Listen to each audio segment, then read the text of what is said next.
You will hear a number of different recordings and you will have to answer questions on what you hear. There will be time for you to read the instructions and questions, and you will have a chance to check your work. All the recordings will be played once only. The test is in 4 sections. At the end of the test, you will be given 10 minutes to transfer your answers to an answer sheet. Now turn to Section 1. Section 1. You will hear a conversation between Peter and Jim talking about some details for their shared accommodation. First, you have some time to look at questions 1 to 4.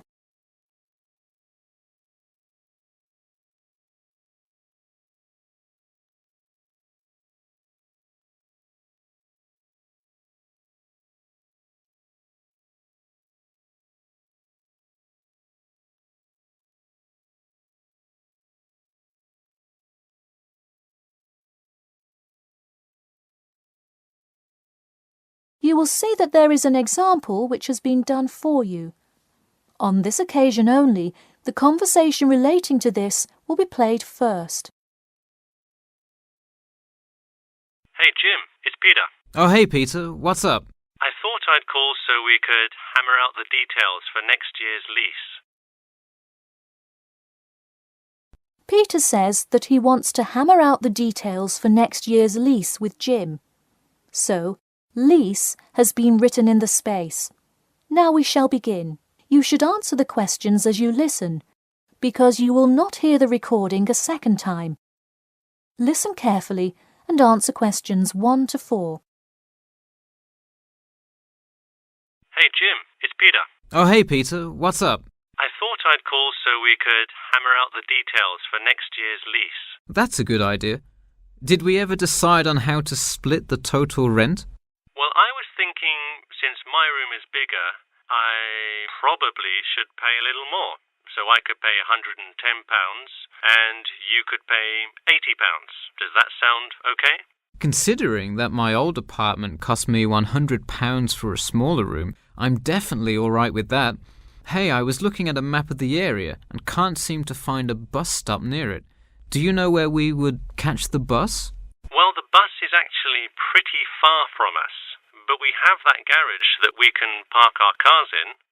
Wow, that's great. Convenient parking is hard to find, so we're lucky we have that. Okay, so we have a whole lot of things we'll need to buy when we move in. How do you want to split that up? I was wondering, do you still work at the supermarket?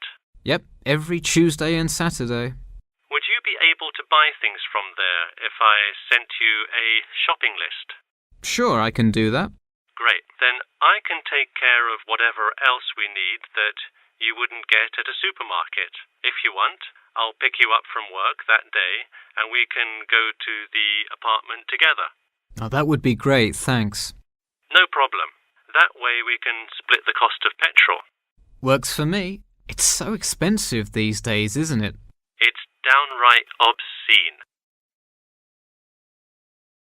Before you hear the rest of the conversation, you have some time to look at questions 5 to 10.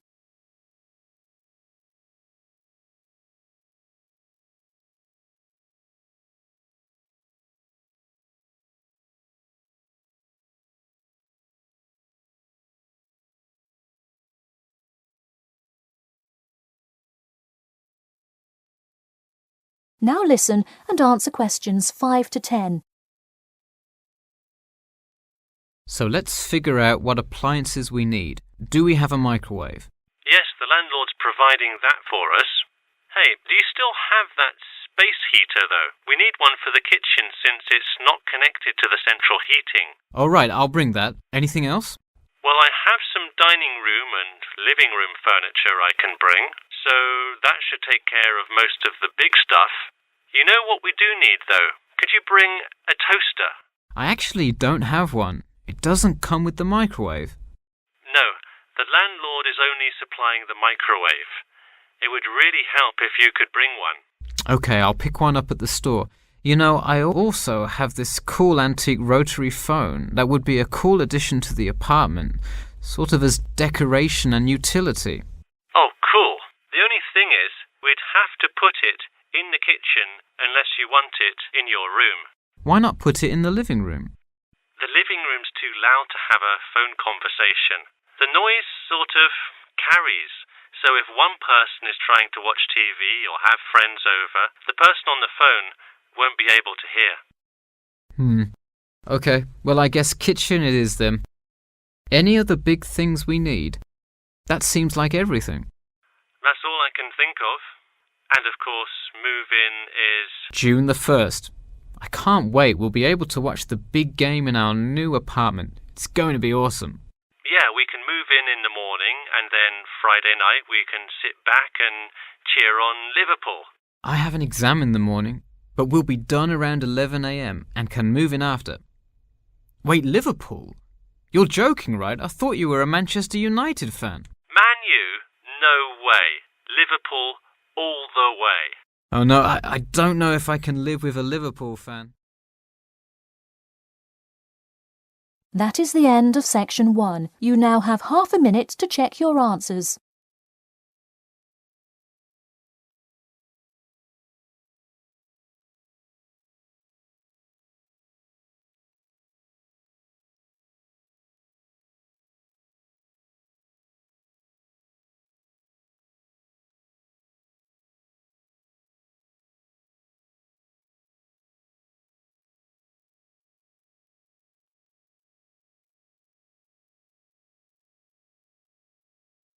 Now turn to section 2. Section 2. You'll hear an HR representative of Earn and Learn giving some information about her company. First, you have some time to look at questions 11 to 16.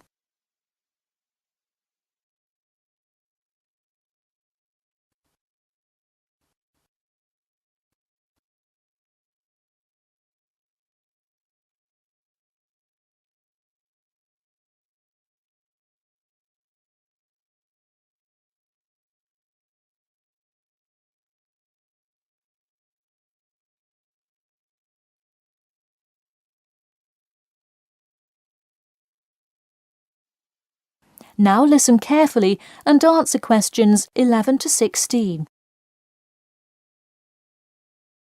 Welcome to all of you. Can everybody see and hear me? Good. I'm Sarah Connor, an HR representative of Earn and Learn. I have been asked today to talk to you about our company. So, for those of you who don't know very much about the company, let me start by giving you some basic information about it. Earn and Learn started nearly 20 years ago.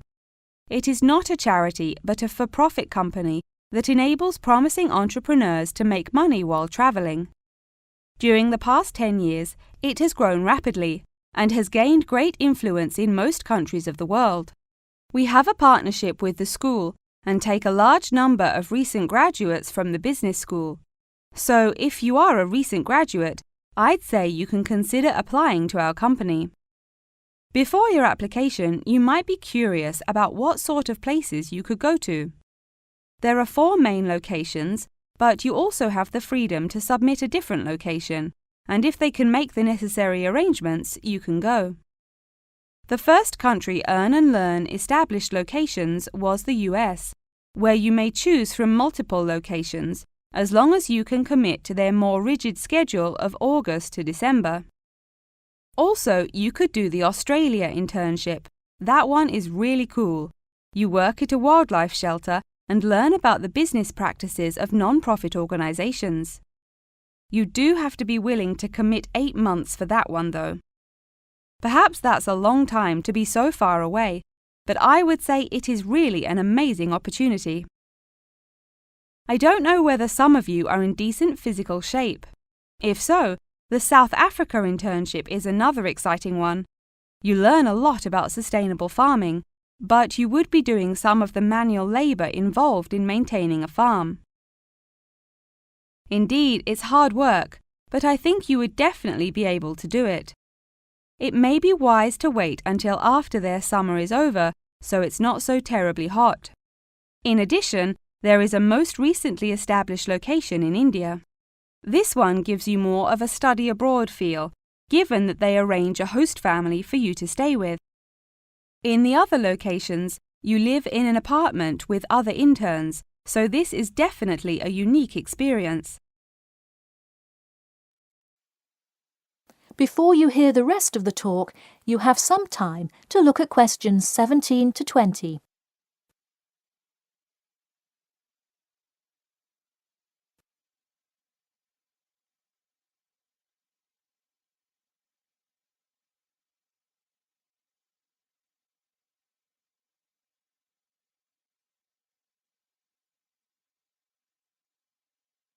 Now listen and answer questions 17 to 20. Regardless of where you go, at the end of the program you get a global travelling certificate, as long as you can explain your experience. You can provide a written log of what you did.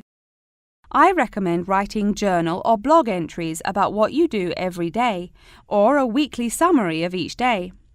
Of course, you don't have to write up a formal report or anything like that, and you need to apply for it once you have returned.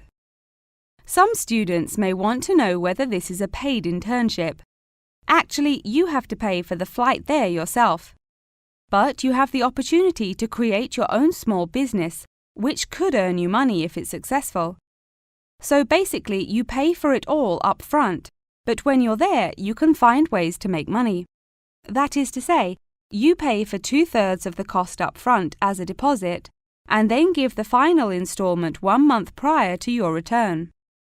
Finally, I have to remind you that you need a health check before you go, to make sure you're not going to spread any communicable diseases. In addition, before you go, you don't have to attend any meetings or workshops. You'll meet everyone you'll be working with once you get there. Okay, well, that's all I've time for today. Thanks for listening, and I'm happy to take any questions if you have them. That is the end of section 2. You now have half a minute to check your answers.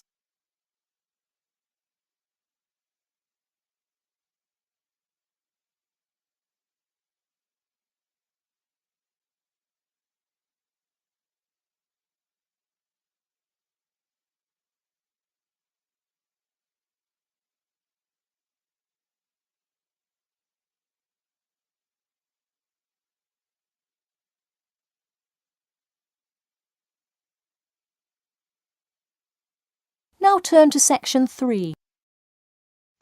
Section 3. You will hear a student called Margaret Parkinson talking about the class she missed on Thursday with her professor. First, you have some time to look at questions 21 to 26.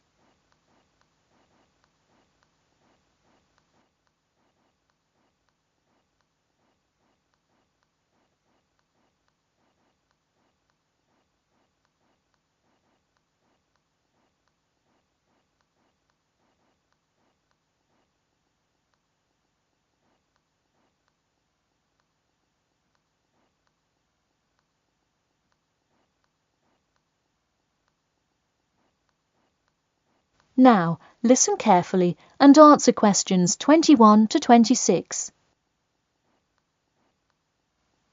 Hi, Professor Timmons, do you have a few minutes? I was hoping to talk about what I missed on Thursday. Hello, come in. Sure, sit down. Could you tell me your name, please? Margaret, sir. Margaret Parkinson. I apologise for missing your class, but I had to go to the hospital. I'm sorry to hear that. Everything is okay now, though, I hope? Yes, thanks. Glad to hear it. So on Thursday, I outlined the research project that will account for 30% of your grade. All students will be divided into groups and will give a well-researched presentation to the class covering a specific topic relevant to student life. Oh, that sounds interesting. Can we choose just any topic that pertains to life as a student, like how to start your own student organisation? Well, though I'm sure that would be an informative presentation, I've already chosen a list of topics which I will assign. As an example, I assigned one group the topic of student loans. They're to research not just the prevalence of students who have loans to pay for their tuition, but information as to how best to manage these loans and possible scholarships that could alleviate some of the financial burden. That one sounds particularly interesting to me. Could I request that topic? I could easily find out a lot about it by stopping by the finance office on my way to class. Unfortunately, that one's already taken by another group. I have, however, assigned you to a group and given you all one of two choices. Oh, I see. What are the choices? The first is discussing smoking, trends in the number of student smokers compared with the general population, popular reasons students take up smoking, and more healthy alternatives to smoking. That one could be interesting. I'm not a smoker myself, but we'll see what my group thinks. If we did choose this topic, we would rather not put our fellow students on the spot to interview them. Where else could we gather information? How about where the cigarettes are sold? Oh, that's a great idea. I could interview the manager of a supermarket and find out the average age of people buying cigarettes, or how much they buy, that sort of thing. Precisely. Okay, I'll keep that in mind. And what was the other topic? The other topic is the practice of natural medicine. It sounds far more specific than the others, but it is more of an exercise of outlining a career path. If your group chooses this, you would cover the specifics of becoming a doctor of natural medicine, how to become licensed to practice natural medicine, what the career outlook is, etc. You could find much of the information you need on this in the careers office. Wow, that would be really helpful, not just in learning about natural medicine, but in how to approach researching any career path. That's the idea. I want groups to really think outside the box to find information on their topics. They should interview multiple sources. Okay, now I think I have the general idea. Before you hear the rest of the talk, you have some time to look at questions 27 to 30.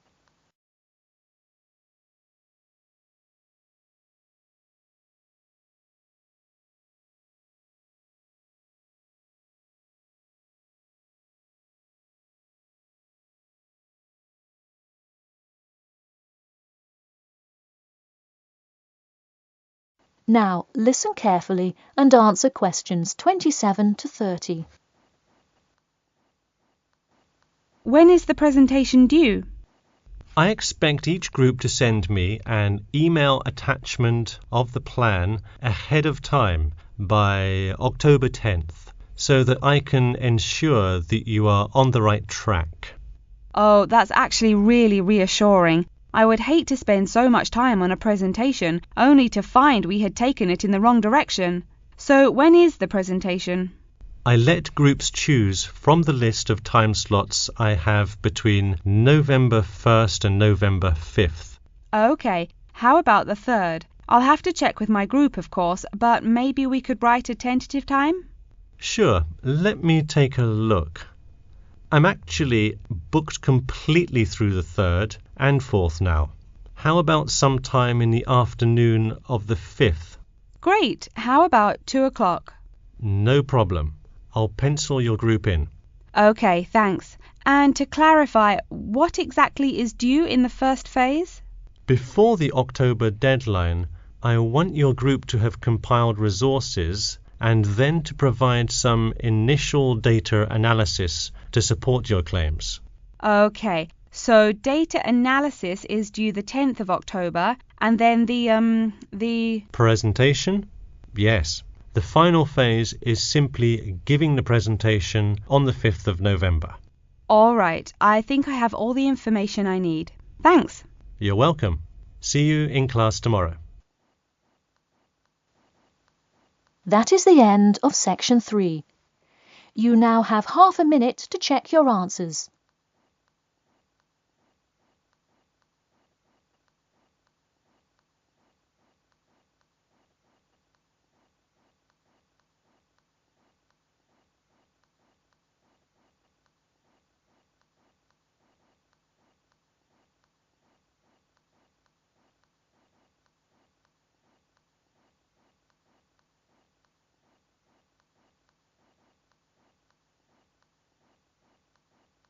now turn to Section 4.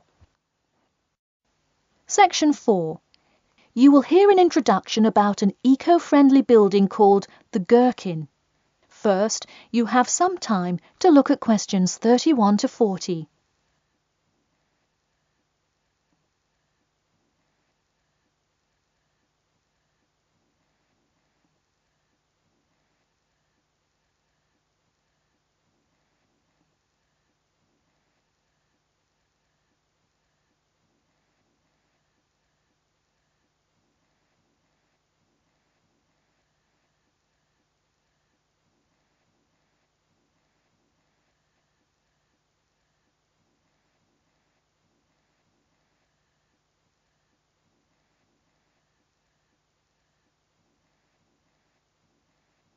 Now, listen carefully and answer questions 31 to 40. Today, I'd like to tell you about how UK architects are playing their part to address the issue of global warming. You have seen many of these iconic buildings while going about your everyday life, but you may not know how they are affecting your tomorrow. In 2003, construction was completed on the famous Swiss rebuilding, or more informally called the Gherkin, a true masterpiece commissioned by the law offices of Foster & Partners. This is not the first ambitious endeavour of the firm. They are renowned for their various philanthropic environmental efforts. The Gherkin, with its cutting-edge green initiative and sharp design, is gaining recognition as an icon in modern architecture. You can pick it out of the London skyline by its unorthodox cigar shape. While its appearance is the obvious attribute at which to marvel, there is far more to this building than meets the eye. And let's face it, there's a lot about this building that meets the eye. The building helps reduce the city's carbon footprint in a number of ways. Just a quick note, in case you're not familiar with the term carbon footprint, get used to it. It's a buzzword you'll hear relentlessly to talk about reducing emissions. Think of it as the amount of harmful greenhouse gases that are given off into the environment by a single person, organization, or product. So going back to the Gherkin building, perhaps the most obvious as well as the most significant eco-friendly feature is the glass windows, which allow light to pass through the building, both reducing heating costs and brightening up the workspace. The ingenuity behind the various eco-friendly aspects of the Gherkin has seen its fair share of publicity, both from serious and silly sources. In a recent April Fool's Day edition, One e-publication printed a story detailing plans to replace 50% of the current exterior with grass, which would not only make large steps in the name of sustainability, but also give the building the green hue that would truly earn it the nickname of the Gherkin. The only drawback is, as you may have guessed, that this story was an April Fool's Day joke and completely made up.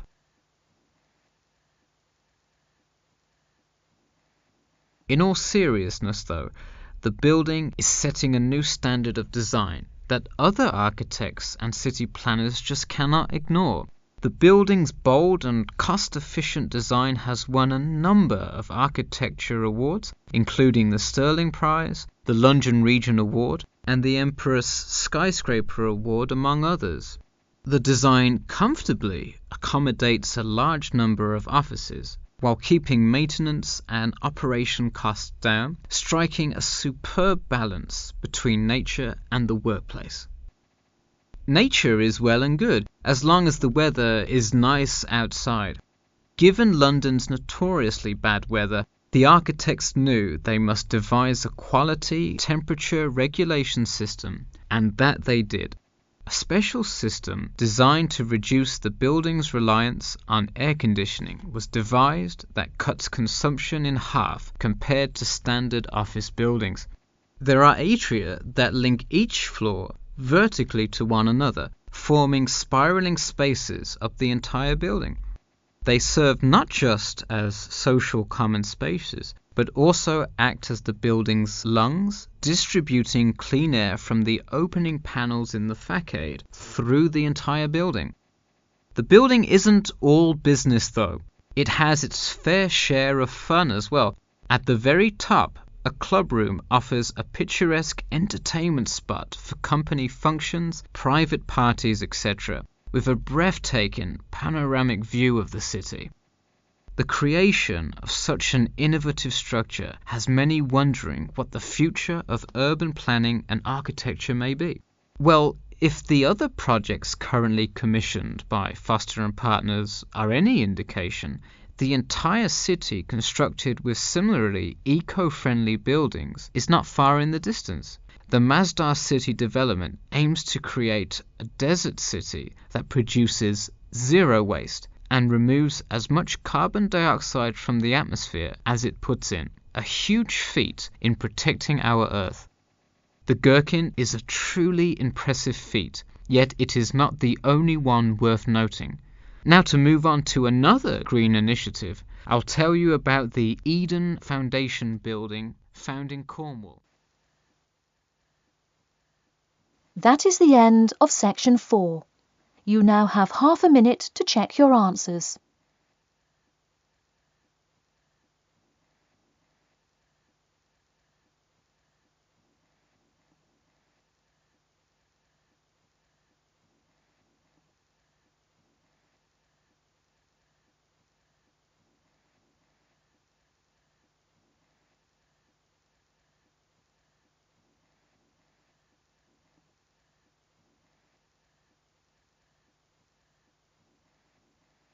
That is the end of the listening test.